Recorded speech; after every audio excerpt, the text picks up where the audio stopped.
Hello and welcome to issue 5 of the Terminal Velocity podcast. I'm Scott. And I'm Andrew. And on today's episode, we're going to tap the Speed Force with Mr. Miracle.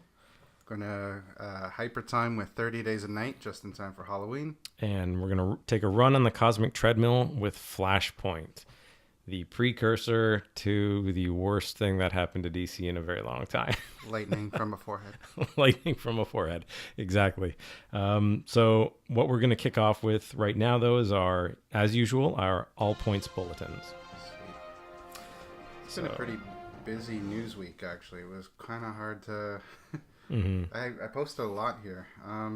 Yeah, you've got a good rundown. One of the ones that jumped out at me, and this is only because of kind of how influential this was when I was a kid, is the re-release of Superman in 4K. I'm hoping, because I already own this digitally in other areas, that it'll automatically get upgraded and I'm not going to have to pay. That would be awesome. Not that I have anything that's 4K to watch it on, but... Well, a lot of Apple movies, like so far, it just continues to grow in my collection. I got like 200 HD movies, and anytime 4K has come up, they have seemingly been automatically upgraded, especially on Warner Brothers' end. Yeah. So there's a good chance. I'm really hoping, because that was, like I say, it's kind of one of those seminal movies from when I was a kid. Seeing Superman, that whole, like, it's one of those things that gets you into comics and gets you really excited. It's a little harder now for the kids to watch. I think it's a little too slow. I tried to show it to my kids, and I don't think they really gave a shit.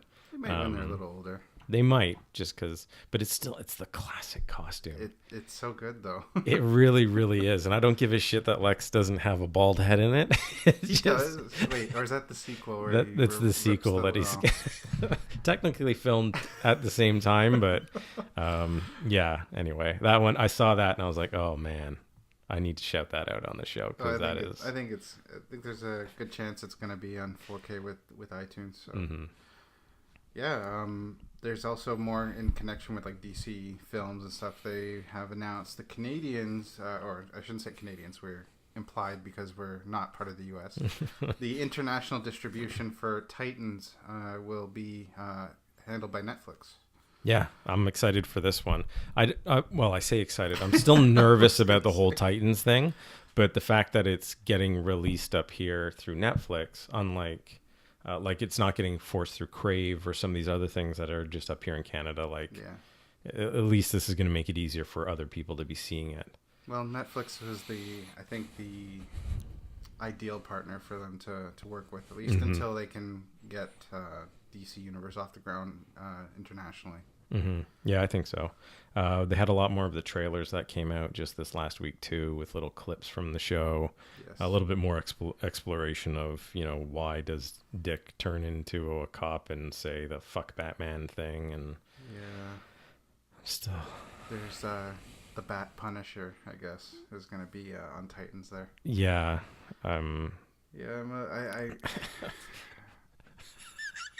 I keep complaining about Nightwing's portrayal in the books and like how he's gonna now have this edgier tone, and now it's like Titans is doing the same kind of thing, except they had to like brutalize the Batman character in order to, I guess, exemplify Dick's moral standing. I don't know, but it looks like he's kind of like killing that guy when he's curb stomping him. So I don't.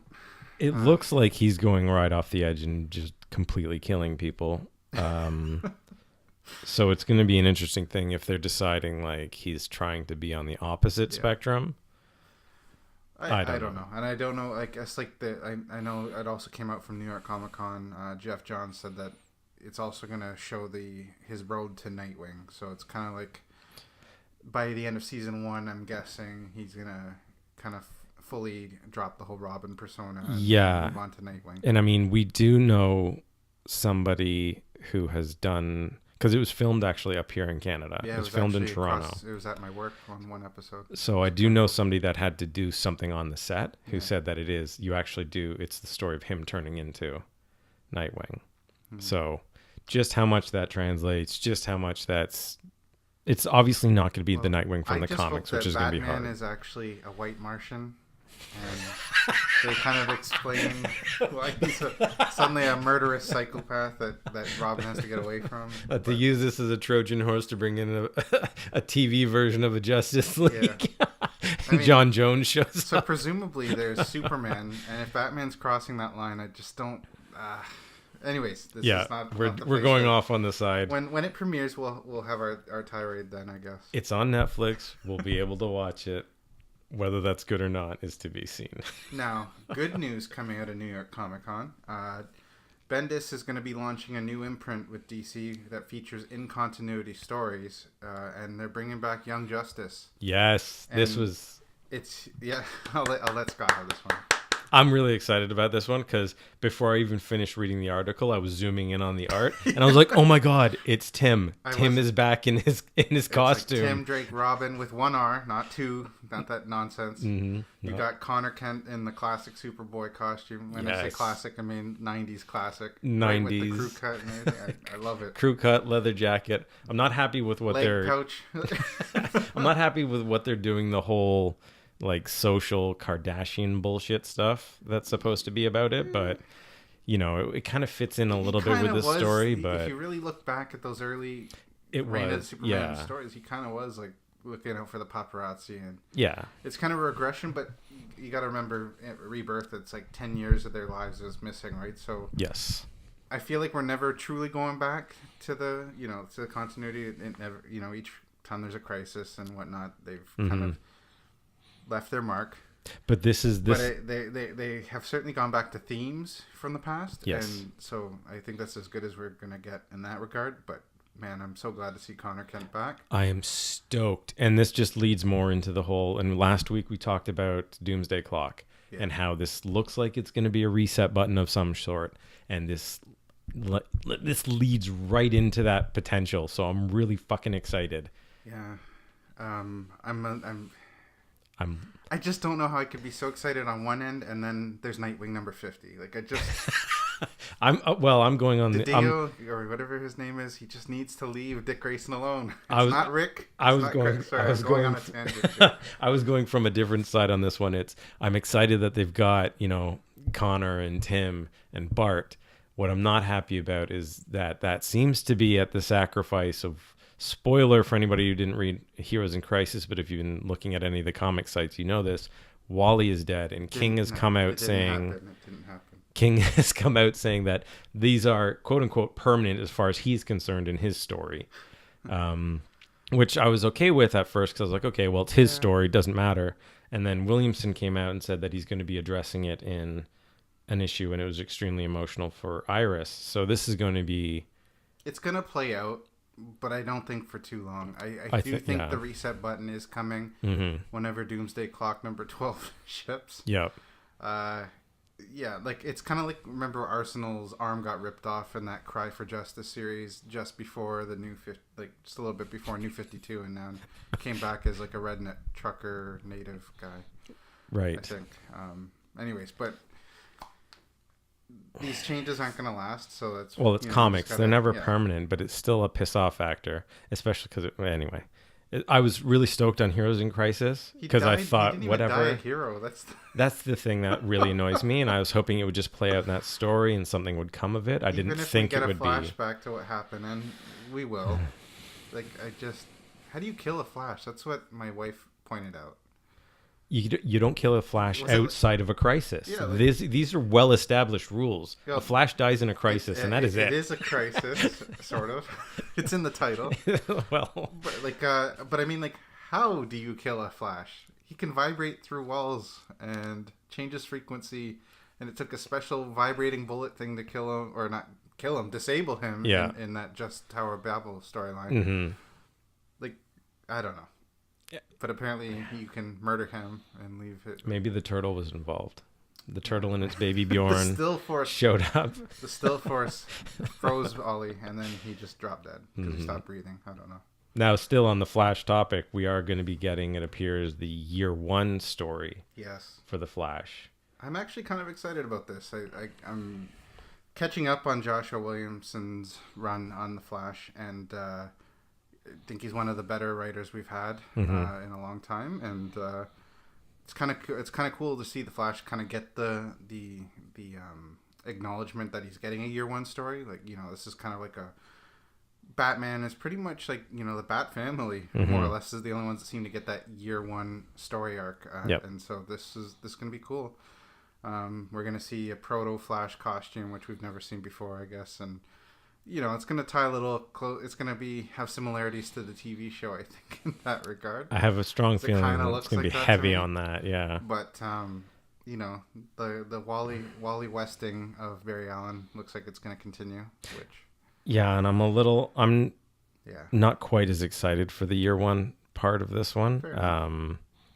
The solicits of the art that I saw with like the tagging of the Flash symbol, I was like, okay, what's going on here? You gotta, you know, relate to the modern youth now. I know, and I'm trying not to be grumpy old man. Now, can I ask? Don't touch my heroes. It's a very important question. Okay. Will he wear bow ties? While he's running? Yeah. While he's running, I think there'd be a choking hazard, but just because of the drag. But does Barry keep his bow ties? You know what? I don't think I've seen Barry. They made mention of him having a bunch of bow ties. I've never seen him wear one in the comics. Yeah. Now that you mention it, I can't remember it ever being a focal point. Yeah. I mean, that was one of the classic traits of Barry Allen. Yeah. I don't know if that's thrown out now. Well, that was like back in his milquetoast days before they retconned it and he was, you know, a scientist because his mom died type bullshit. Yeah. No. Anyway. It's okay. We have lots of opinions on Flash storylines. did we talk about Flash Annual number 2? It's gonna tackle the death of Wally West, and it's going to bring back Godspeed. I alluded to it just briefly there, but no, we didn't really talk too much about it. So yeah, that they're promising. Let me just pull this up here.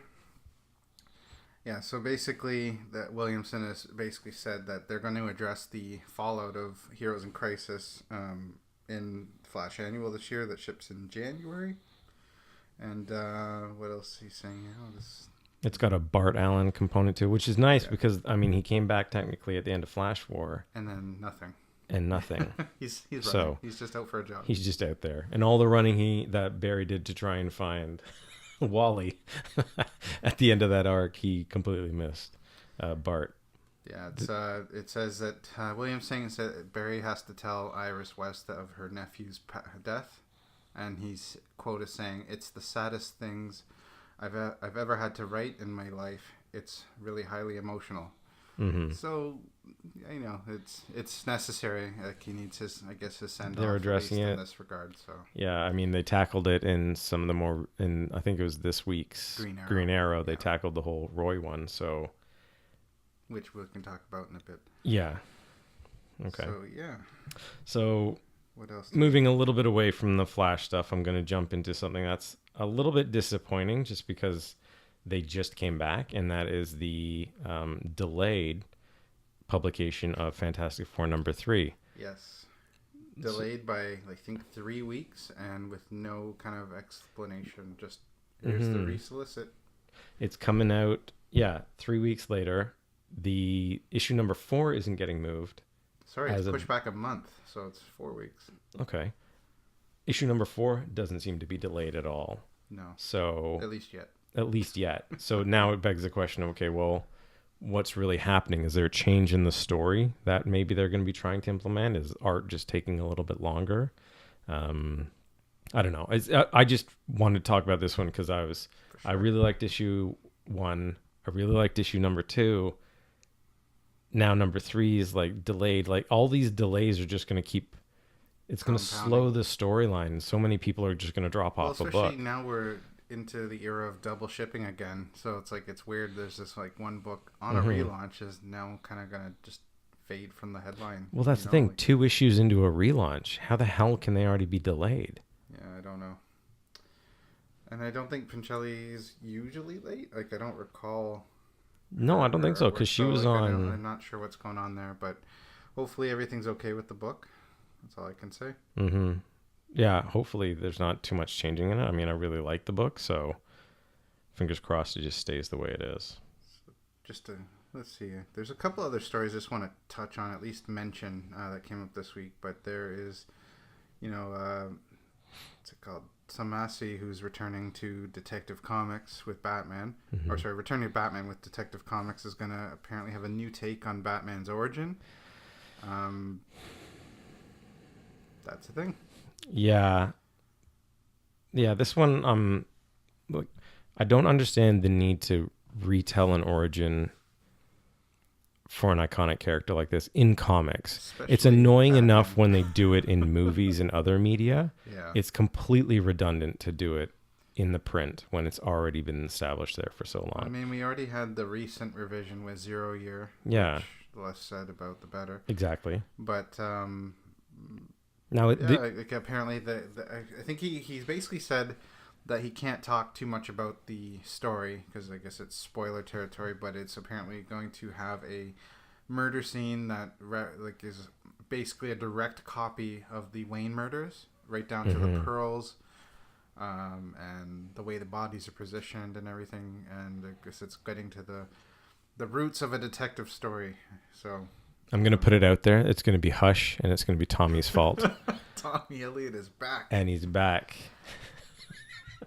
Now, the only part of so hard if Hush is back, and then I'm going to cry. The only part of this that I like is what I got teased about in the most recent Detective Comics storyline is the return to the detective component. I got excited in the last couple weeks of Detective when it was like, oh no, he's getting back to his roots. He's going to do detective work. And then it turned out to just be another big, oh no, it was some great big bads that were fighting in the city type of shit. If this actually works out to be a true, he's back to being the world's greatest detective, then so be it. I would just I just don't need the retelling. Like a detective noir book where it's just about regular murders and crimes in Gotham. Like I never felt Detective Comics had to be big grandiose stories. No, like it shouldn't be. And I don't think it really ever works in that book. Like Batman is the big no one adventures. would realistically stay in a city if every other week a supervillain was destroying it. Nobody could financially afford to stay there with insurance costs. Can you imagine the insurance? Yeah, I was gonna say. Car insurance would be through the roof. House insurance. You wouldn't have it. Insurance companies would just wipe their hands and be like, no, to hell with it. Maybe the Wayne Foundation gets everyone covered there. That infinite That's money what they get around. Oh, that was so nerdy to get into. I'm both applauding myself and ashamed that we went down. There's a Superman clause that he steps in if it ever gets too bad. Oh God, we got into insurance and comics. That is terrible. What else do we have here? Okay, Bendis' Superman is establishing a major part of the Legion of Superheroes. Basically, it's gonna pave the way for the United Planets, which is cool. Like I've honestly been waiting a very long time for Legion of Superheroes to come back. So I'm good with this. I like where DC's pointing at. Some of the execution is questionable. Yeah, questionable. I guess it could be. Well, it's a bit of a letdown sometimes on what ends up happening. This just again leads to the whole thing of a reset of some sort is coming. Well, it kind of gets me excited more for Bendis being at DC because like we're starting to get into his kind of wheelhouse of like dramas and like kind of goofy things that happen in comics. So like dramas, thousands of heroes bureaucratically talking about what to do. That has Legion of Superheroes written all over it. Young Justice is going to be so good. Sorry, we forgot to mention Bendis is writing it, drawn by Patrick Gleason. Yes, this will be really awesome. Gleason is fantastic, so that's... And frankly, like one of the comments he made was that he's been itching to get back to Connor Kent.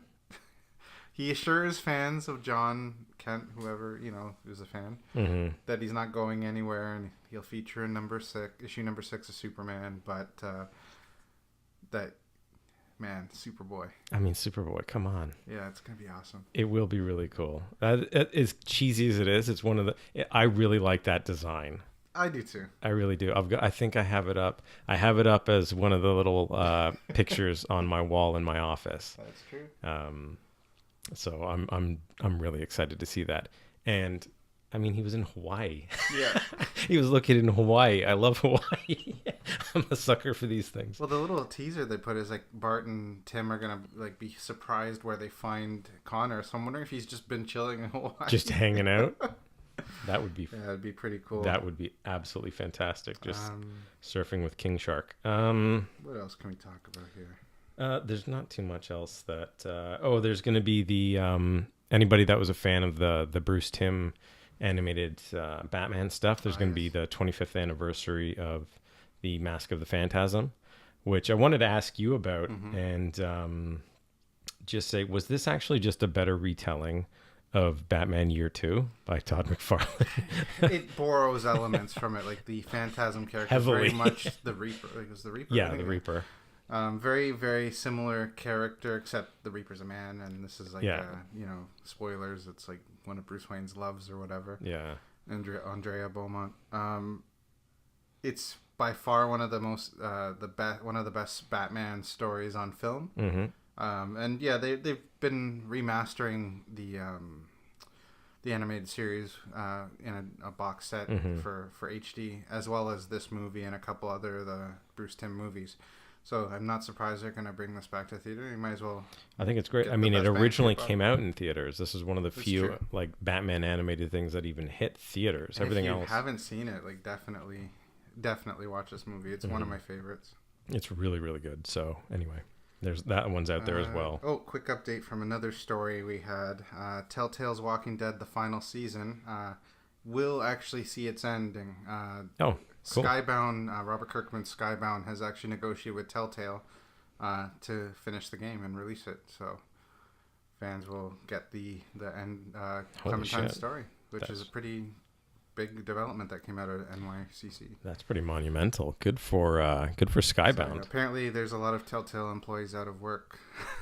So I'm not laughing at that. I'm laughing at the fact that they Skybound has stepped up and has hired them to finish their work. So it's pretty cool. That is really cool.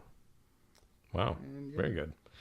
Let's see. I guess the last thing that might be on the notes here is in reference to the Grant Morrison, the Green Lantern. Yes. I put the heavy emphasis on the there because that seems to be something that he wants to draw attention to. Yes. Something to do with the fact that it's referring to the central power battery. So the Green Lantern is the central power battery, according to the article. Right. And it's kind of like, at least if I understood where he's going for, it's kind of like the Green Lantern is kind of like the establishment, the force behind all Green Lanterns, though it will focus on the procedural efforts of Hal Jordan throughout the cosmos there. He was kind of inspired by an old movie called The Blue Lamp, which it was like a police station or whatever, and just had a hanging blue lamp, apparently, which symbolized, I guess, the central hub of whatever.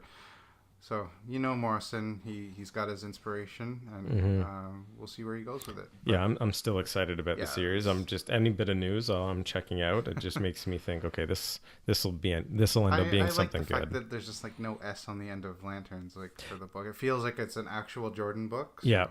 Yeah. Hopefully, it is a return to form because I don't know. I'm looking at all the articles here, and I'm realizing that there's a lot coming out from DC, and there's a lot of things that I'm getting excited about.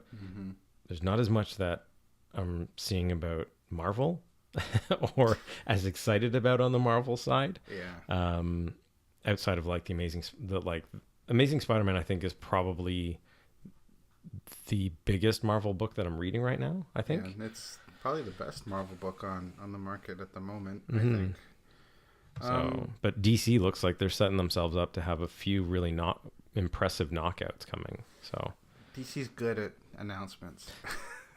Yes, and to your earlier point, it's the execution that sometimes gets hit. I'm excited. I mean, I'm a DC guy, but I also love Marvel comics, and the positive news coming out of this. I mean, there's a couple of things. Like there's a new Friendly Neighborhood Spider-Man book set to launch, I think in January, written by Tom Taylor. Pretty popular on the DC end for DC Injustice comic line, so that should be kind of interesting. There's a Frank Miller story about Superman Year 1 that I'm going to skip. Yep. The Venom movie apparently sucks, according to Rotten Tomatoes. Yeah, I was heard intentionally mixed things from people who have seen it. Yeah, I saw a few of the different reviews. One was talking about how it would have worked better if it was a horror movie. I thought that's what they were going for, but I guess last minute they they pulled back. Yeah. With the PG, apparently the edits are quite obvious. Yeah. One of the articles that I was reading was talking about how it can be quite incoherent at times. So it doesn't make me want to go see it. Yeah. Which is what I'm worried about. I was contemplating, okay, well, do I just take a hit and go see it? But there's too many stories that are similar to other shitty movies we've seen that I don't think for me this is very much a Netflix one at best. Like it's I thought about going to see it for the show, but I just couldn't. Just not there. I'll make one last mention. Kelly Sue DeConnick's taking over Aquaman. They're gonna kind of make him a little more like the movie, Jason Momoa style. Not quite is what they're saying. It's not quite Momoa, but if you look at the preview art, it's kind of putting him in that, aligning him with that interpretation. And branching off of that, Captain Marvel's getting a new series, relaunched at #1 again. I don't remember the coincide about with that, but just in time for the movie. Yeah, that one doesn't surprise me, and I'm sure. Oh, how can we not talk about it? The Aquaman 5-minute preview that dropped at New York Comic Con. Right, I didn't. Oh, you haven't seen it? No, I didn't. I didn't check it out. So it's look, Momoa and Amber Heard are not gonna win any awards for the acting. What? However. James Wan's got a pretty interesting visual with this movie. They had this like cool it's a scene where it had a very Indiana Jones vibe to it, like they're like in like some kind of weird aqua temple, I guess, in the desert, which previously was underwater. But that would be the scene from the original trailer where he jumps out of a plane without the parachute so, with and her. They land in the desert, and Mara's wearing heels for some reason. But they get into the temple, and it requires water, so she uses her powers to like pull water from his Aquaman's body to put onto the machine to get it to work. And then Momoa has like kind of a one-liner where he's like, "You could have just peed on it." But it's like I don't know if the jokes are gonna land or not. It might when you're watching it, but visually the colors, the style of the filming looks pretty interesting. Like there's a cool shot where they're running from henchmen on rooftops. And this one henchman like is below Mara running, and he crushes through a wall and then shoots through the ceiling to get her, sending her flying. And it was filmed to look like it's one continuous shot going at different angles and turns and stuff. And I'm guessing that's from his like Fast and the Furious days when he did that film. But yeah, it looks cool. There's a really cheesy shot where Momoa emerges in the classic orange and green Aquaman looking suit. And it's cheese, but I like it. I think it's cool. Like it got you. Well, I think it's gonna be a fun movie. I don't think it's gonna reinvent the wheel, but like it looks like it's gonna have some cool moments, some cool. They're shots. definitely intentionally going lighter with all of that. This very much looks like that, and they're looking for a fun romp, and that's where they needed to go, like to get you established, like. They went so far into deep, dark and gritty as DC and Warner's tends to lean to, but I think they needed to, give the audience some fun and a reason to care about these characters first before you're tearing them down. I'll have to check out the 5 minutes. I know you're excited by it, but I'll see what the footage is like. I'm not sold on it, but it looked interesting. Yeah, I'll give it that much. Fair enough. Cool. It's very colorful.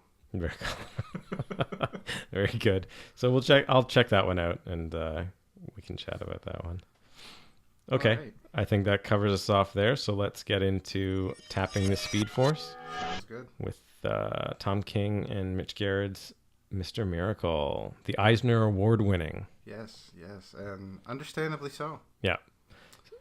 Yeah, I mean, you've been talking about this book with me off air for a while, and it wasn't even on my radar. And then, I started to pay a little more attention to it as it's getting close to ending here. And I was originally just going to wait for trade, but like it's just getting so much buzz, and I took the dive and went and hunted down the issues. And I'm kicking myself because I started off reading it digital, and I should have gone That issue won $50 on that comic wall. It's hard to find, and that is just a fantastic cover. It really, really is. It is, and it really conveys Mr. Miracle. Mm-hmm.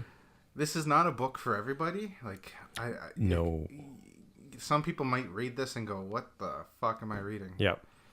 It's very confusing, and I have a feeling that it's written by two guys who have very young people at home. I would definitely say so. So if you are in that same boat of just having brought another life into the world, you can relate to quite a few different conversations. Issue 7 was like giving me like flashbacks. Being in the hospital with my wife there for the birth of our daughter, and it's just so real, and it's recent for me. So it's like, oh my god, like I'm back in that room, and like, right down to the sensor falling off, and you're like, is something wrong? And should I get somebody? And I'm gonna go get somebody. It's just a judge, just out of place. Here you go. Yeah. Do you want anything? Yeah. Well, I'm not allowed to have anything. I'm allowed to have crushed ice. Do you want some crushed ice? Yeah. It sounds very boring as we're talking about it, but it works really, really well. As a new father who went through that hospital experience with my wife, it's very authentic. Yeah. So it's telling the story. I don't really know what the actual story is. It's the story. Mr. Miracle starts off by trying to kill himself. Spoil the beginning there. He tries to kill himself. Because the one thing he's never escaped is death. So he wants to see if he can escape death, although there's probably some deep-seated thing underneath it. So it starts off there, quickly pieces itself back together, and you've got a slightly more linear story of the whole New Gods and what's going on. With Orion, the Highfather gets killed, so Orion takes over, and then it's Orion and Darkseid, and sorry, Scott, that's Highfather. Highfather, sorry. Yeah. Did I say Highfather? You forgot the respect that Orion commands. Oh, right. Sorry, I should have bowed down as well. Sorry. So it really plays out across those lines. You've got some fantastic granny goodness that's in it. That's originally, I've read a few when she appeared a couple times in The Young Justice, calling that one back, and I wasn't so sold on her character as much from then, and I didn't read any of the Kirby original Fourth World stuff, but holy shit, she's fantastic in this.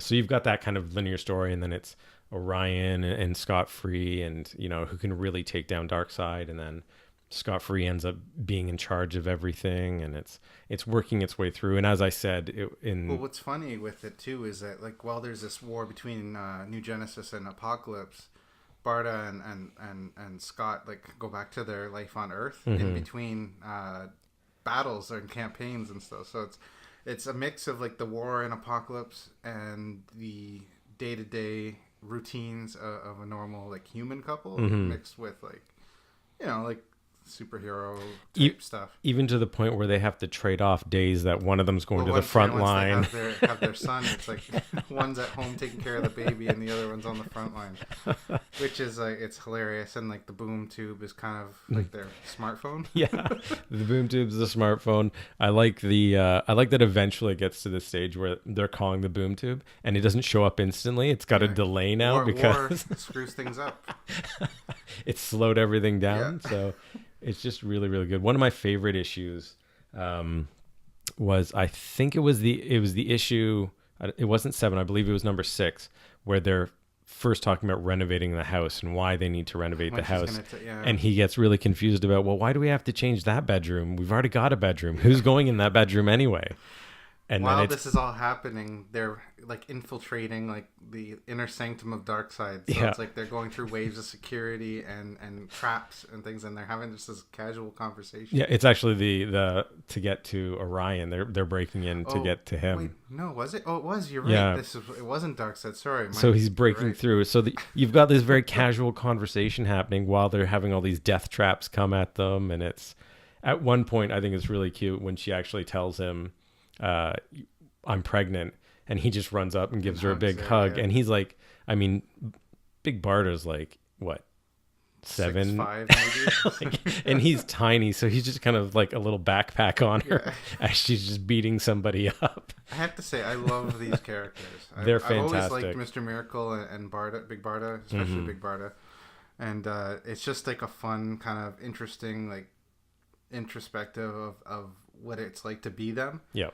And yet at the same time, everything that's happening in this, it's like I can't help but feel like this is almost like a death dream. Like I don't know if he's actually escaped death yet. I think that he's the beginning happened, and I think this is like kind of his life flashing before his eyes in a sense. Yes.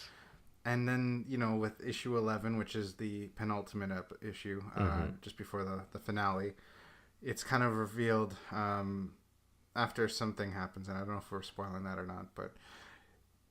I spoiled it the other week when I think I made this the pick of the week a little while ago. So after he kills Darkseid using and I want to take the veggie tray. I want to take a second there before you get into it. Okay. And this is Kirby Darkseid. This is classic Darkseid. This is not the Justice League Odyssey Darkseid that we've got running around right now. This is classic Darkseid. Where Desaad like you're beneath Darkseid, so he doesn't even need to speak to you. Mm-hmm. The Desaad, or who we think is Desaad at the time, is speaking for him. Mm-hmm. And as he eats a carrot. That was actually it was like a 9-panel page. It was fantastic. Of Darkseid just taking a bite out of a carrot from the veggie dip. Getting a carrot, swirling the dip onto it, and then eating it. For a second, I had to read it a couple times. I was like, did he double dip? Yes, he looked... I mean, he would double dip if anyone's going to. That evil bastard. So, sorry, I jumped ahead. So, issue 6 sold me on this series. Once I hit 6, I was enjoying the whole time, but 6 is where I was like, man, I love this book. Yeah. And then 7 gave me flashbacks. And then I was just really enjoying it. And, you know, Scott's learning to be a father, which is also something I'm going through at this moment. So this book really spoke to me during that.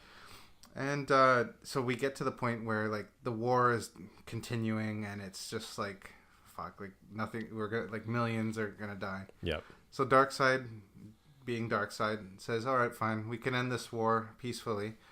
The old school way. And that's with New Genesis and Apocalypse swapping first sons. Mm-hmm.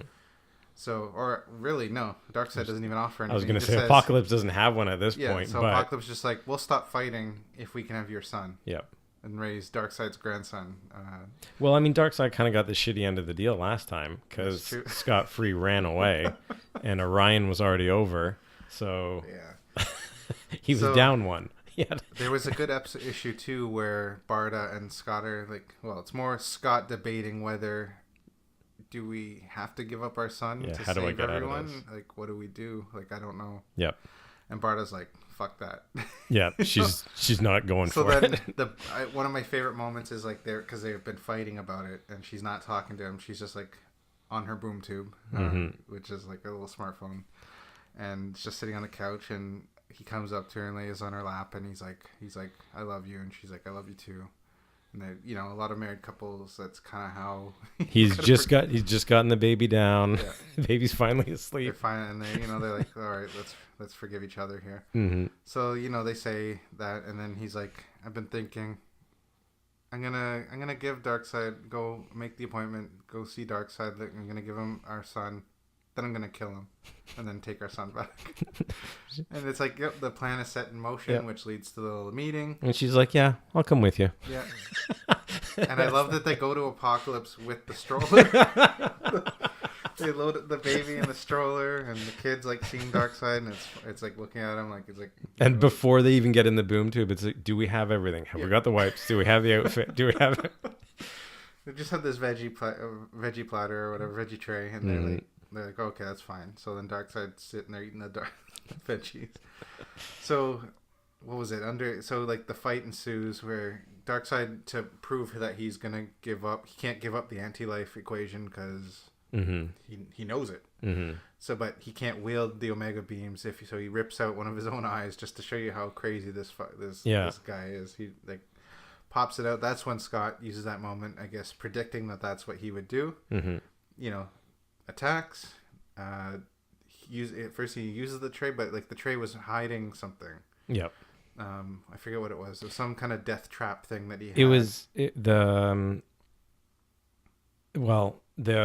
the stroller was hiding like a giant cannon, that everything they put in front of it that they tested, it completely obliterated. So they try and shoot Darkseid, and he basically just kind of brushes it off because really Darkseid is smackdown to Barda there, which he beats the hell out of her, and then the poor carrot veggie tray is on the ground, and that's when Scott is talking to his son, telling him not to look, don't watch, and is recounting the whole thing about how he hated his dad because his dad gave him up and everything like that. Yeah.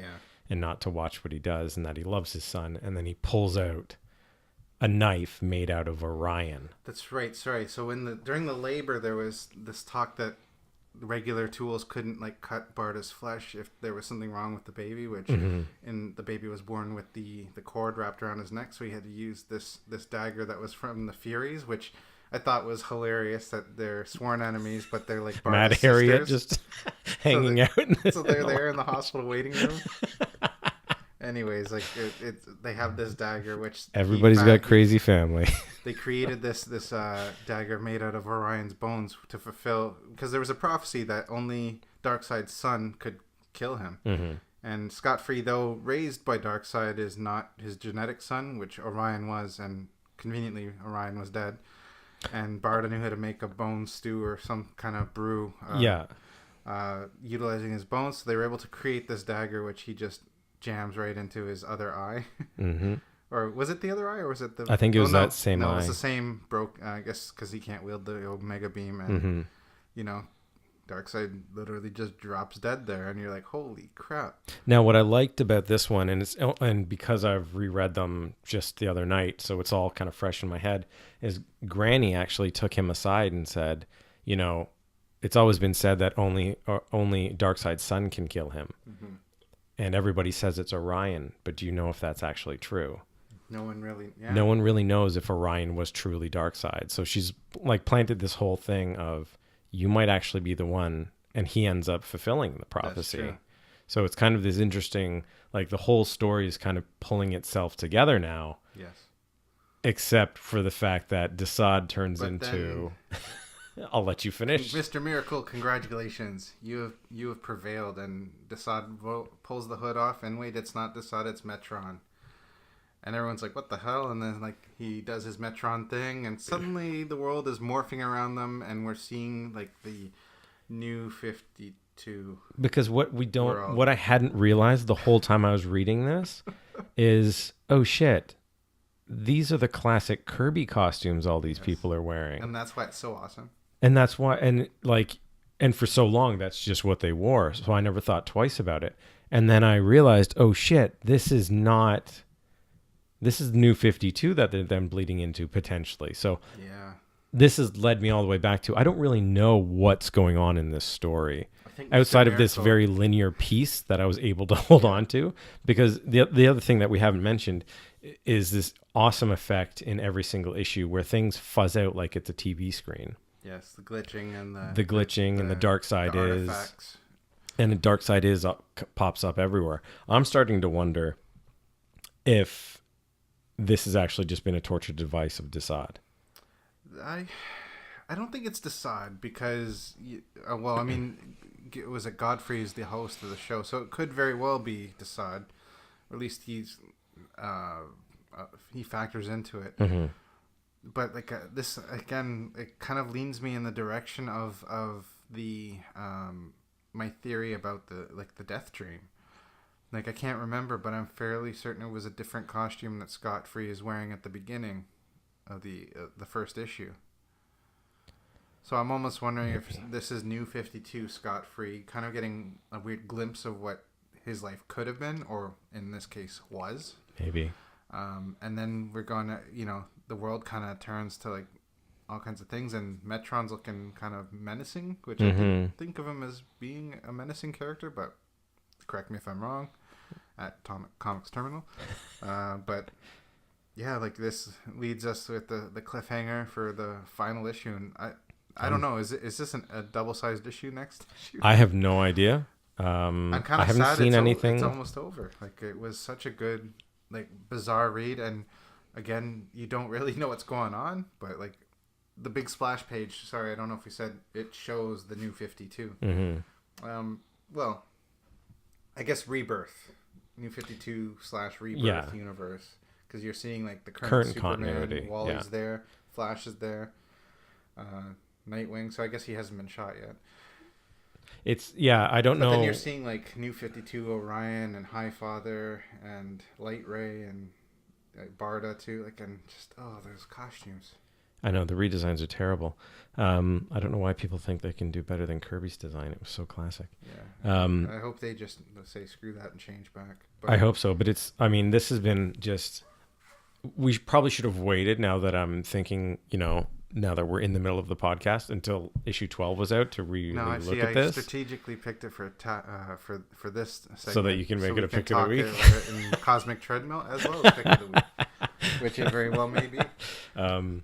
This has been really good. And if anybody has read, which we can actually touch on at some point, Tom King's Vision over on the Marvel side, it is another fantastic miniseries that was out. I think it was only 8 issues in that one, but it is also really good. This is on the Cosmic Treadmill. There is a reason this got so much attention. The art is absolutely phenomenal. Absolutely, I love seeing the progression of Mr. Miracle's beard from just stubble all the way to a full, not quite ZZ Top, but very full beard by the end of this.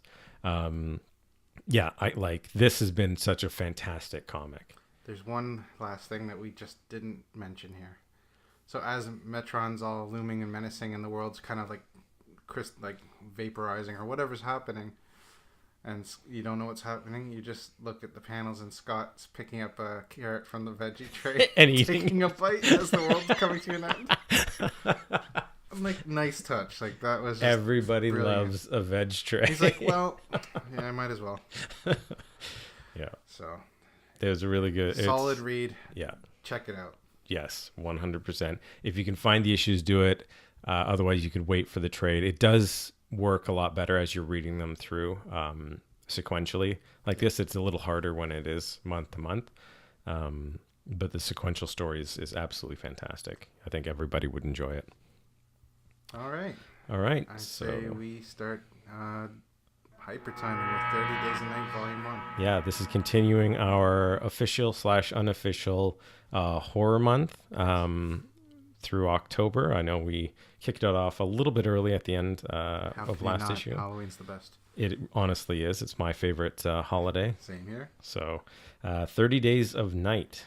So just quick, brief outline with my history with it is that I had jumped onto 30 Days a Night with Dark Days, which was actually the sequel to this. So reading that back then, I was like, what the heck's going on? But then I saw the movie, which I thought was a pretty faithful adaptation at the time, having not read 30 Days a Night.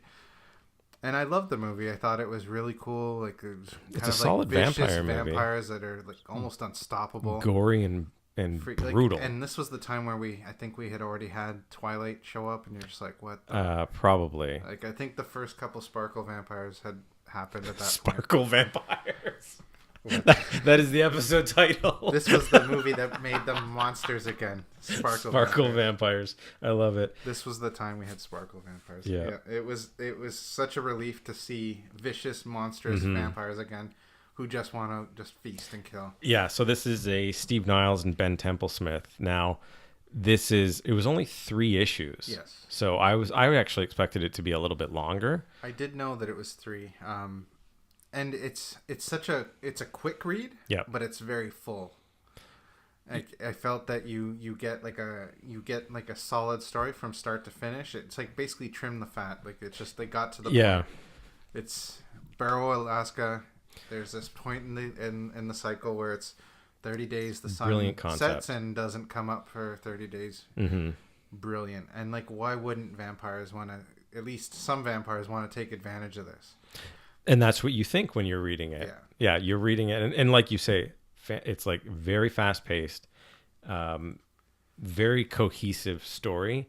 You can see clearly that it's set itself up for multiple sequels as he's writing this. And it pretty much, I think, is still to this day has stuff going on. Oh, yeah. I think I was trying to look it up. I think it's got at least 10 plus volumes. Yeah, like when Steve Niles stopped actually writing it, I kind of fell off of it. But just to get back to the point, like 30 Days of Night, the movie, I still think is good. having read this book, though, I see all the changes they made for the sake of change. Yes, and unnecessary. It just, I get, okay, fine, the vampires have their own language. That was maybe a positive change, but unnecessary. Yep. They eliminated characters from the story in the movie that makes the sequel make no sense whatsoever. Right. How do I put it? They basically took the movie, trimmed the fat where there was no fat left to trim. Basically, yeah, I think they set up like okay. Let me take a step back. So, 30 Days a Night, the book has Eben, I think is his name. Yep. Eben and Stella, who are basically a husband and wife sheriff team. In the movie, they made her a fire marshal in Alaska. Yeah. But then also made it that they're having marital problems and she's trying to leave. They gave them a conflict when none was necessary for the storyline. Which took away the core storyline. And when the ending happens, it gives it the Hollywood, they found each other again. They gave him a superfluous brother, a superfluous grandmother in the movies, and a partner. And it made the stranger kind of weird. Yeah. Made the stranger weirder than he had to be, as opposed to just being potentially one of them. Yeah. Yeah, so like the heart of this story kind of is the relationship and their love for each other, which then the ending makes sense. Mm-hmm. In the movie, the ending doesn't really make a whole lot of sense. It's not quite as redeemed as it should be based on everything that's happened. The other thing is that, so as you were saying, in the story, vampires show up because there's literally 30 days where these towns in northern Alaska see no sunlight whatsoever. The vampires show up, start slowly feeding and brutalizing everybody that's there.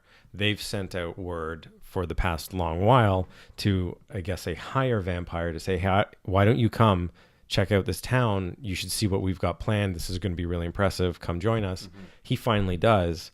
And this is where the brilliant concept where you're like, oh, yes, 30 Days of Night. It would be unending feeding for them. This is brilliant.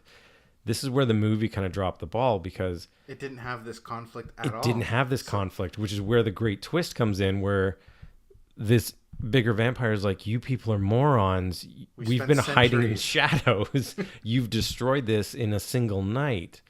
Now everybody's going to know everything. We have to burn this entire place down and make it look like an accident. Where in the movie, it's literally, we're here for a feeding frenzy. Yeah, and that's it. So you didn't have that conflict amongst the vampires, but it still ends up with Eben turning into a vampire, fighting their big bad. Yeah, he sees that it's a fairly quick but gradual change, and he sees it as the only way to save his wife mm-hmm. and the people that are hidden with them. And so he injects the vampire blood mm-hmm. into him to give himself enough strength to be able to essentially behead these vampires and buy them enough time to make it to sunlight. Exactly. The book, even though it's 3 issues, it is basically the 30. Like it takes place over a month. Yep. And yeah, like it's just a very basic story, but like there was the how do I put it? The vampire hunter type people that are kind of like trying to expose the existence of the vampires, which is something that ties into Dark Days. Mm-hmm.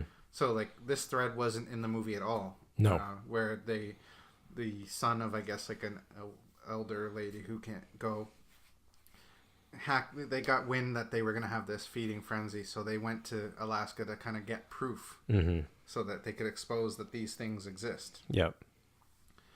He naturally gets killed by the supreme leader of vampire. Yep. But that is a thread that is picked up on in the later volumes. Clearly laid out, has that so like when the movie had the sequel, it didn't make a whole lot of sense.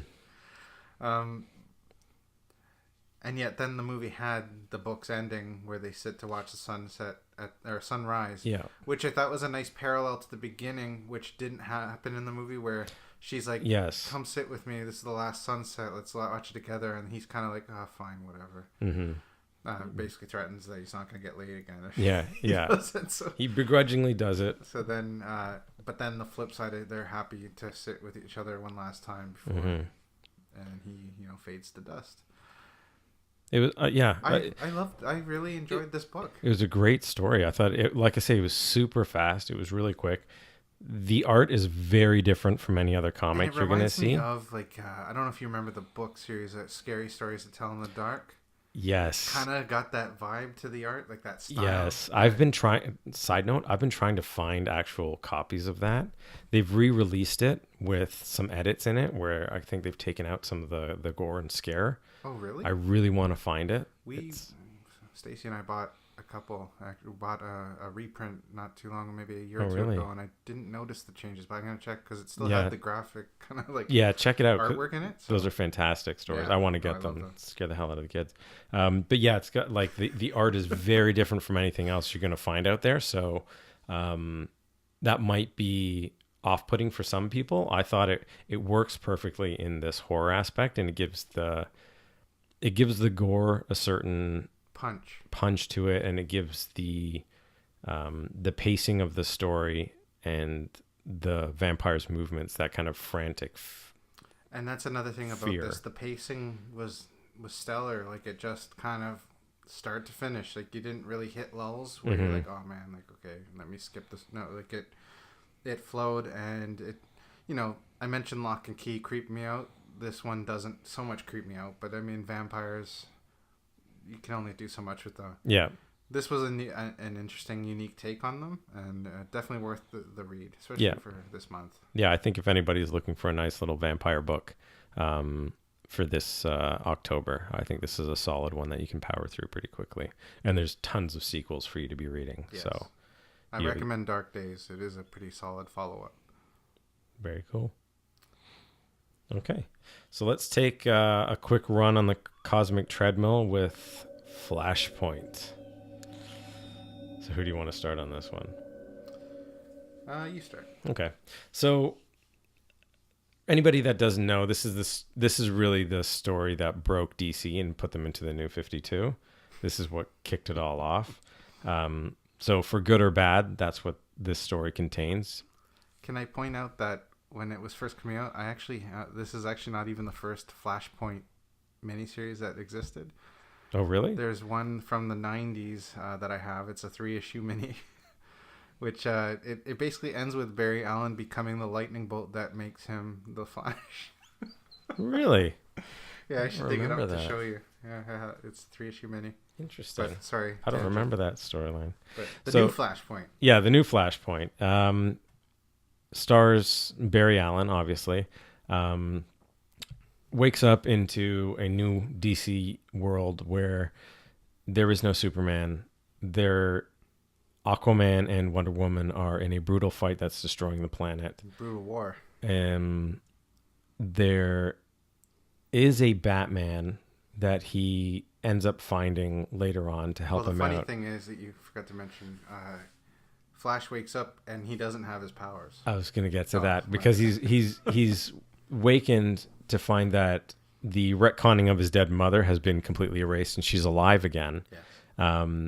And this has thrown him completely out of whack. And so he tries to speed off to go somewhere. And great panel by Kubert there. Oh, Andy Kubert is a fantastic artist. It looks so dynamic, like he's going to whip into the Speed Force there and then just like tumbles down the stairs. It's fantastic. The artwork in this entire series has been phenomenal. We didn't say, I guess it's written by Jeff Johns. Yes. And art by Andy Kubert. Yes. Who I haven't seen as much recently, and it's really unfortunate because I was wondering if he's like semi-retired or something. Like, he must be. He does some covers here and there, but like I haven't seen. He must be. I mean, I loved it. And any of the Kuberts did any of the X-Men stuff was fantastic. I loved Adam Kubert on Wolverine. Yes. Tangent again, but So anyway, the Flash then realizes he doesn't have his powers. He's got to go find one of his friends that'll help him out. He goes to find Batman to get him to help him. Long story short, it's not Bruce, it's Thomas Wayne, because Bruce actually died in the alley. So the dad took on the mantle of the Batman. So maybe in Titans, it's Thomas Wayne that's Batman. Maybe it's and I know it gets explored. This is just the core Flashpoint storyline. I know that it gets explored that Thomas is Batman and Bruce's mom is actually the Joker. Which, that was a pretty good mini, actually. It might have been. It sounds really stupid to me. I never read it, so I will pass judgment on it out of complete ignorance. So anyway, the Flash kind of talks about, he knows his son and the world he comes from, his son is alive. And that's kind of what gets Thomas on his side to then say, okay, screw this world. I want your world back. So that's after he's like breaking. After Barry he's Allen's beat the hand, hell out of him. Like, who the hell are you? Like, how do you know this place? And like when he goes to the cave and it's like, something's up because it's like the cave is like empty and it's got like it's a literally table just a cave with like a little crappy computer on it and like a spotlight. Yeah, a little IKEA desk. I just realized something. Did it even mention what happened to Alfred? No. Alfred was not mentioned at all in this. Interesting. There's a whole bunch of things. I know in the spin-off, he's like, find out that Wayne is like he owns a casino and his partners with Cobblepot. Mm-hmm. There's no Martian Manhunter in this. Yeah, there's a whole bunch of characters that don't show up. I know there's like 100 different like spin-off miniseries that told the world of Flashpoint, but yeah, I guess that's something we could look into later. Yeah. So Barry ends up talking to Thomas and tells him that we need to recreate the accident that actually gave me my powers. It's the only way that I can fix things. Become the Flash. Yeah. So he gets struck by lightning, gets third-degree burns on most of his body. Thomas Wayne thinks he's completely batshit. Thinks that he's completely insane and shouldn't be doing this. He does it again. This time the lightning works. He regains his powers. Flash. And it works. He gets it back. He finds his ring, although Professor Zoom seems to have dropped it off because that turns out to be it just the villain. falls onto the ground randomly out of nowhere. Mm-hmm. And I did like at the very beginning, at one point, you actually see Zoom come by and say hello to Barry's mom. Yeah. As a quick blur. I thought that was nice. But anyway, so Barry iconically picks up the ring and pulls it out. And out pops Reverse Flash's costume. The Reverse Flash costume. Says that he could probably dye it, ends up making his own costume. I'm going through it fast because there's some stuff that's kind of superfluous. Cyborg in all of this is trying to recruit Batman because he's so strategic and will help bring an end to the war. He's kind of the only good... He's like the one last good sheriff in a rotten town or rotten world in this case. Yeah. And so he, as you said, he's recruiting any metahumans he can get. Because he's foreseeing that Wonder Woman and Aquaman are going to essentially destroy the world. Yep. Through their war with the Amazons and the Atlanteans. And so nobody wants to follow him because he's Cyborg. Yeah, nobody likes Cyborg. So justifiably so. Long story short, Barry finds out that it's actually his fault the world is the way it is because he ran back in time. He had a sad day. He had a very sad day, saw his mom's grave and decided, I'm going to stop it. Went back, and by saving his mom, it completely destroyed reality. So Superman was never found. Bruce died. Superman wasn't found by the Kents. His ship somehow crash landed in Metropolis and was captured by the government. Mm-hmm. So he's lived underground in a base, and that's actually one of the designs I like. It's a really cool. He's like a little scrawny, skinny. He's a skinny little alien guy. Gets outside into the sunlight for the first time, looks around, and then flies away. Just leaves them all. Yeah. But anyway, then it turned... All of the power, none of the responsibility. Yes. Wait, wrong book. And then... So Barry has to figure out a way to stop this Flashpoint from existing. So he has to jump back into the Speed Force. A whole bunch of heroes are dying in this big, gigantic battle at the very end. And lo and behold, Batman actually ends up stabbing the Reverse Flash. Through the chest with a sword. After the Reverse Flash has beaten the hell out of Barry. And then he's blasted by, I think, Enchantress, which is what mortally wounds Thomas Wayne. Yeah. And he's like, Flash, like, go. Just don't worry about me. Just make it that this world doesn't happen. He pulls out a letter he wrote for his son. For Bruce, yeah. And hands it to the Flash. And the Flash is already, at this point, we didn't mention, but he's losing his memories of the world before. So the longer he's in the Flashpoint tangent, it's changing his memories to align with the current world. Because time travel. Yeah. And so he runs away from the battle because he's like, at first he wants to stay and fight because that's the reason they were there. Is he's like, doesn't matter, this could be the world we end up with, I gotta fight for good. Then he's convinced that he's got to go and fix things. So naturally he runs away from the battle to go to his mother. Yep. And then he stops himself from saving his mom After having a conversation. After she tells him, yeah, after having a conversation where she says, "I'm not worth it," basically. She's like, "How many people die because of me?" Millions. He's like, "Oh fuck." Yeah, so then she accepts it. He runs back, and that's when kind of this new timeline starts. Behold the birth of the new 52. Yeah. Collared Superman. Yeah.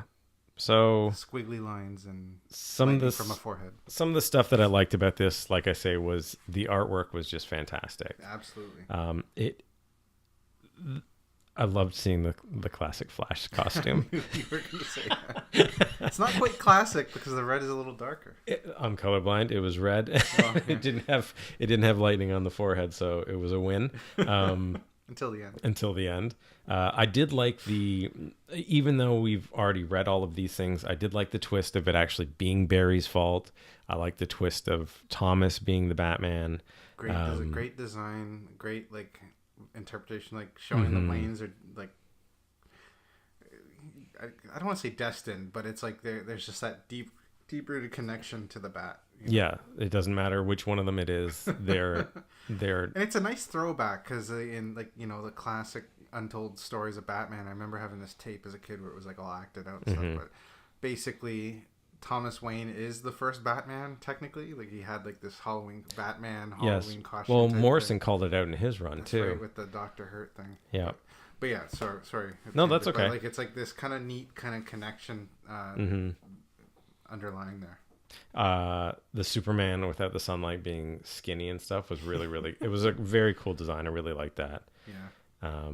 The major downside is that this brought in the state of affairs that we're currently at. Yeah. Cool story. It had stakes. It really did. Now I think that Rebirth is hinting that there might be more at hand than just Barry's changing of the timeline. And now we've seen in Doomsday Clock where he can't quite change things, but he can manipulate things in the timeline. So maybe something like Superman's ship hitting Metropolis and the mugger and the killing, having Thomas act and killing Bruce instead. Those very minor little things that changed the timeline. I think maybe Dr. Manhattan's fingerprints. And I think if you really put the two together, you might be seeing the idea that where Johns is going with, angry, pissed off Superman charging on him. Because what else could make Superman so ragey, So this is huge. Yeah, I will say, as much as I don't like what's happened because of it, I really enjoyed reading the story. It was a fantastic Flash story. A very solid run. It is a fantastic story. I think anybody that hasn't read it should pick it up because it is a good Flash. Yeah. I don't have really much more to say about it. It was a solid story. It had stakes, as I said. I was initially excited for New 52, so I thought it was cool, especially then. Yeah. Don't know if I cared for the Superman design, which is not even important to this conversation. Yeah. But it was a fun Flash story. Nice time travel hijinks and twists. We didn't even mention Captain Thunder, which is that world's version of Captain Marvel. Sorry, Shazam. Shazam, yeah, where it was the 6 kids. Yeah, and a tiger. And Tawny Tiger. Yeah, it's really cool. I think it's worth checking out. We'll see. We might have to come back to the story depending on where Doomsday Clock and other things go. Yep. All right, very cool. Let's move on to, we're running a little bit long, but let's move on to our pick of the weeks. Pick of the week. So I know I read quite a few books this week. I read a conservative number. Did I go first last week or did you? I think you went first last week. All right. I'll let you go. I'm going to give an honorable mention to Death of the Inhumans number 4, I believe it is. Okay. I had sent Andrew a quick snapshot of one of the pages because it is my favorite page of the week with Beta Ray Bill, who's really angry that Lockjaw was recently killed in that storyline, where he basically just talks to the Inhumans and says, okay, I'm going after this guy that does it. And they try and tell him, no, we're coming with you. He says, I don't care what you're doing. I'm doing this for the dog. And Gorgon just turns around and says, that is one very angry horse. I like, you can't go wrong with this storyline. You got Beta Ray Bill pissed off that Lockjaw got killed. I'm not sure, but I'm gonna guess this is Donny Cates. Yes. Yeah, I had a feeling. Donny Cates. So I read that. I have Justice League, Cosmic Ghost Rider. I read the Magneto X-Men Black thing. If you didn't read it, you can skip it. Yeah, I did. And my pick of the week actually is one that I haven't talked about on the show before, and I just started reading it, so I was really happy to see number 4 come out. The Magic Order. I think you mentioned this book to me before. Yeah, by Mark Miller and Olivier Coipel, I think. Probably saying that wrong. Olivier Coipel. This is a really cool story about magic, and not like Harry Potter magic, but magic. Everybody has wands, but it's a story about the Magic Order who is protecting the world from evil. The good guys have a book where this bad person wants it and is trying to kill everybody in the order. There is a brother in the book who is trying to forget about all his past because his daughter died because she came across one of his magic things and it ended up killing her. Anyway, the bad guys make the mistake of going after that brother, and he beats the hell out of this thing that showed up, to the point where his brother kind of turns around and is like, wow, I forgot just how much of a badass you are. What do we do next? And he says, well, we take the fight to them. So this is kind of, it's I believe it's a 5-issue miniseries that's actually out. So Magic Order number 4. Kind of does have that, like, it's kind of got a Harry Potter vibe to like the art aesthetic to it, but I guess it's like it's got some fantastic concepts running through it. I think Mark Miller's just really been doing some fantastic stuff in his writing. He's toned down the grim violence to it. There's still violence within a lot of his stories, and this is no different. But he's got some great imaginative components to it of why it would be there. So I strongly recommend this one. It's Magic Order number 4. Check it out for sure. And I believe this is part of the whole Netflix deal. So this may end up getting converted at some point. All of Miller World, except for those like early ones, are part of that deal, I think. So interesting. Definitely check that one out. I didn't see it on the shelf this week, so that's cool. So my picks of the week. I shouldn't say picks of the week. There's one pick of the week. I had a pretty conservative week in terms of what I read. I read Batman 56, Green Arrow 45, Superior Octopus number 1, Cosmic Ghost Rider number 4 of 5, Justice League number 9, and I'm pretty sure I read something else, but it didn't make Nightwing number 50. I'm going to mention Nightwing 50, not because out of love or anything, but I will try to be positive. To a point. So, structurally, it was a well-written issue. Presented a story that flows with flashbacks to the past, which will no doubt intersect with the current.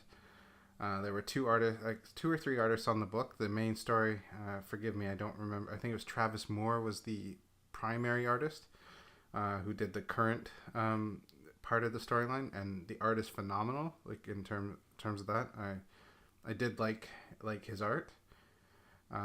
There, Klaus Janson and I forget the other artist, but they drew the flashback sequences that showed the Batman and Robin in the past, Scarecrow story where pretty much Robin humiliates Scarecrow, and now I guess he's plotting against him in the current.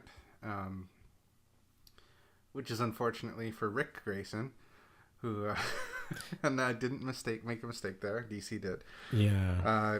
Rick Grayson, and when I say mistake, I mean that they purposely changed it to Rick, which is fucking stupid. That's I think a Dan Didio thing. I think he's really had it out for Grayson for a while.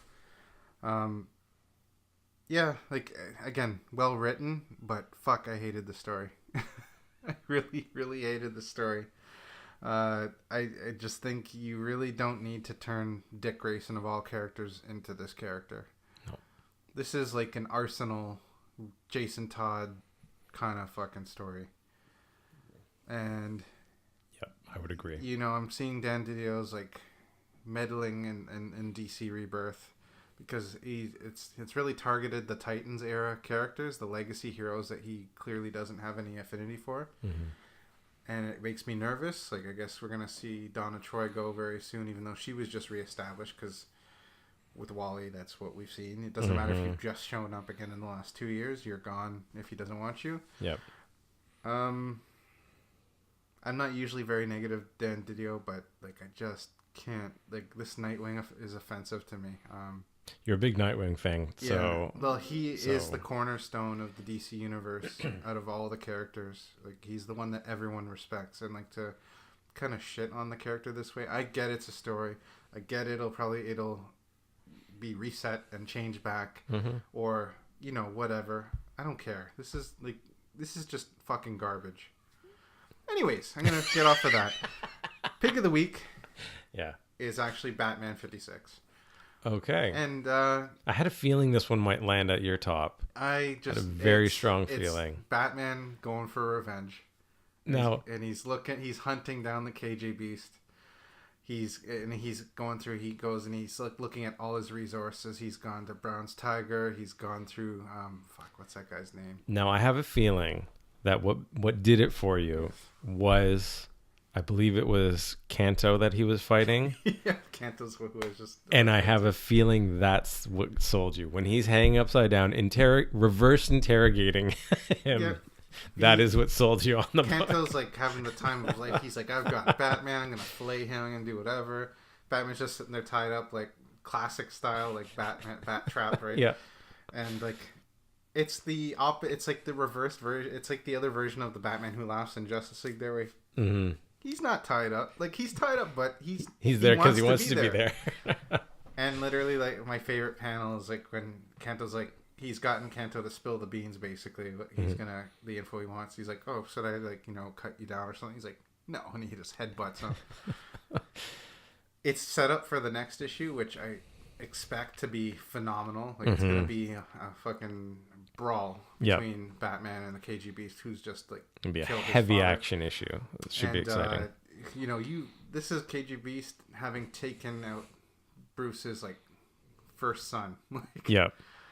You can mess with Bruce in a whole lot of ways. This is not one of them. And, like, I can't wait to see where this is going with Batman, because this is vengeance. This is pure, this is like bloodlust. Like, he doesn't even care that his resources are cut off, his communications cut off because of where this remote area that he's headed into. I just can't wait. This is going to be a good showdown. So it had to be number one. Good job. A couple honorable quick mentions, because I know we're running long, but Green Arrow 45, just it addressed the results of Arsenal's death in Heroes in Crisis. Ollie and all the superheroes are at the funeral, and, you know, Ollie's against the JLA, or Justice League right now. He's pissed. He sent Roy, he didn't send him there, but Roy went there to get help, and he ends up dead. He's pissed. He's lashing out against the League, and I'm kind of curious to see where that's going to go, how far he's going to take, because I don't think he kind of calms down towards the end of the issue, but it makes me wish I was more of a Green Arrow fan, so that I could read that and really be interested. Green Arrow, like, hates himself. You know? I can see that. He's angry at, like, his flaws, because he's a very flawed human being, and like he's blaming himself for Roy. He's outwardly blaming the League. He knows it's not their fault. No, like Angry Oliver's kind of fun, so I'm kind of curious to see if they're gonna continue with that thread or if it's just a one-off. Quick mentions too. Justice League number 9 was this was a great issue. It was a fun little one-off, and like it was close to being number 1 because I liked seeing like with the League headquarters and like where their kind of bunkers are and what they look like, and there's like fun little like dramatic kind of, not dramatic, but like just little like world building type things in this issue. It was great relationship building stuff within them, especially when you haven't seen some of the characters in a while. Like Hawkgirl's back and Martian Manhunter's back, and they're kind of talking, and you're getting the whole story with the Amazonians and the Atlanteans and stuff. It's and then be deeply connected, and Batman we're gonna get to that further, I think. Too. Clark and Bruce talking as Superman is rebuilding the moon. Batman wants to upgrade it. Yeah. Superman is like, nope, it's got to be exactly the way it was, which I don't get the science behind, but okay. I know. I was like, And, I'm going with this because it's comic books, and it's awesome to see the little red streak just going around and piecing the moon bit by bit back together. About it is that like there's this like looming thread of these like solar draining beasts that are coming at Superman, and like Superman's like, no, it's good. It's good. And then at the end, it's like Bruce is like called like a red alert. He's like getting the league ready. We've got to go save Superman, and Superman's like, Bruce, I know you're doing this, right? Yeah. Yeah. Just stop your signal. These things will go away. So he just continues as is, and then Bruce like he plays chicken with Bruce, and Bruce like fuck, and he turns it off, and it was he wanted to upgrade the moon. He wanted to keep everyone in a state of alert. It's Bat Dick, right? Exactly. Batman is what he is because he's always prepared. It was really cool. It was a great issue. It was fun. Definitely worth the read. And as usual, the artwork, just fantastic. Yes, I love that artwork. I love that. I love his work on that book. And just final footnote: Cosmic Ghost Rider, fun issue. Check it out. I'm not going to spoil anything from it, but just sets up the final confrontation for issue number 5. Superior Octopus number 1, fun read. However, I have no. Just laughing because Scott's face. It's set up. I didn't realize it when I got it that it was set up for Spider-Geddon, so I won't be continuing on this thread. Yeah, I wasn't expecting that from it either. Yeah, I did read. I did end up reading it. Set up for his own book. That's why I picked it up because the book comes out next month. So, yeah. It's interesting to see what he does. Not a huge fan of the clone bodies thing because that's totally set. That's for Spider-Geddon. Yeah. Yeah. Yeah. I didn't enjoy that. Fair enough. Okay. That was my final mention. But yeah, Batman 56. Batman's Out for Blood. Love it. Yeah. Next issue will be fantastic. Okay, so we're running long, but as usual, you can find us at terminalvelocitypodcast.com. Or tweet us at Comics Terminal. I guess I don't have to say at twice. Okay, and you could send us an email at terminalvelocitypodcast@gmail.com. And we're also on YouTube. We aim to launch those episodes. We come out every Sunday for audio. YouTube the following Wednesday. We're on all the social media channels too. Find us wherever you find all of your podcasts. And if you happen to listen to us on Apple Podcasts, don't forget to rate us and subscribe. It's the only way other listeners will be able to find us when they go searching. Yeah, we'd love to hear what you think. So please give us some feedback. Yep. Send us a comment, give us a review, and we'll read it out on the show. Until next issue, take it easy. Take care.